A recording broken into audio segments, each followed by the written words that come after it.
To class. کل ہم نے سبق نمبر 4 عظیم رہنما کا بچپن پڑھا تھا. اس کا شروع اب ہم آگے اس کا پڑھیں گے. محمد علی کے والد یہ سن کر بہت پریشان ہوئے کیونکہ وہ اسے پڑھا لکھا کر بڑا آدمی بنانا چاہتے تھے.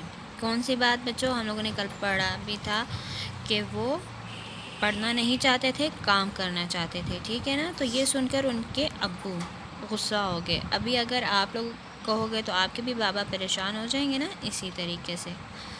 لیکن محمد علی کی مسلسل ضد پر وہ اسے اپنے ساتھ دفتر لے جانے لگے. کچھ دن گزرے تھے کہ اچانک محمد علی نے اپنے والد کو یہ کہہ کر حیران کر دیا: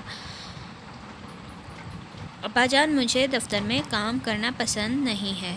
پھر تم کیا کرو گے محمد علی؟ وہ پریشان ہو گئے. میں واپس اسکول جانا چاہتا ہوں، محمد علی نے کہا.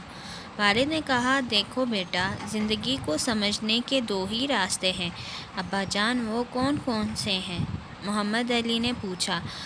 ایک یہ کہ آپ اپنے بزرگوں کی دانش یعنی کہ عقل مندی اور تجربے پر بھروسہ کریں، ان کے مشورے کے عین مطابق عمل کریں. اور دوسرا راستہ کون سا ہے ابا جان؟ دوسرا راستہ یہ ہے کہ آپ خود اپنے راستے پر چلیں، چاہے غلطیاں کریں لیکن ان سے سبق سیکھیں اور حالات کا مقابلہ کریں. کم عمر محمد علی اپنے والد کی باتوں کو توجہ سے سن رہا تھا. اس نے اپنا راستہ چن لیا اور جب اسکول گیا تو بالکل بدلا ہوا بچہ تھا. اب وہ اپنے ہم جماعتوں سے کسی طرح بھی پیچھے نہ تھا. وہ دن بھر اپنے سبق محنت سے یاد کرتا اور رات دیر تک دل لگا کر پڑھائی کرتا. جی بچوں، سمجھ میں آیا کہ کیا کر رہے تھے؟ جی وہ کہہ رہے اچھا ان کے مسلسل یعنی کہ بار بار کہنے پر ان کے جو والد تھے، ابو تھے، وہ ان کو اپنے ساتھ دفتر لے گئے جہاں پر وہ کام کرتے تھے. کچھ دن گزرے تو محمد علی نے یہ بات کہہ دی کہ اب مجھے کام کرنا نہیں پسند دفتر میں، تو میں نہیں کروں گا. تو انہوں نے پوچھا کیا کرو گے؟ تو محمد علی نے جواب دیا کہ میں واپس اسکول جاؤں گا. تو انہوں نے اپنے بیٹے کو سمجھایا. کس کو؟ محمد علی کو، کہ آپ کے پاس 2 ہی راستے ہیں.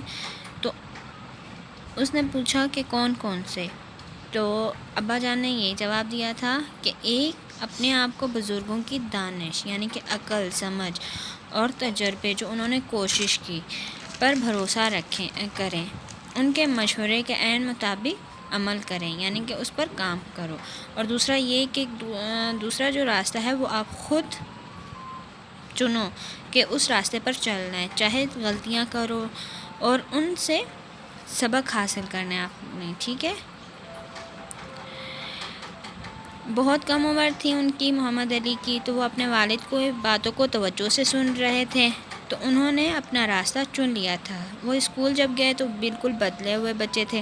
پہلے کی طرح کھیل کود میں نہیں زیادہ دھیان دیتے تھے، پڑھتے تھے اچھے طریقے سے، دن رات محنت کرتے تھے. ٹھیک ہے بچوں؟ اب ہم کل باقی اس کا پڑھیں گے. ٹھیک ہے؟ اپنا خیال رکھیے. اللہ حافظ.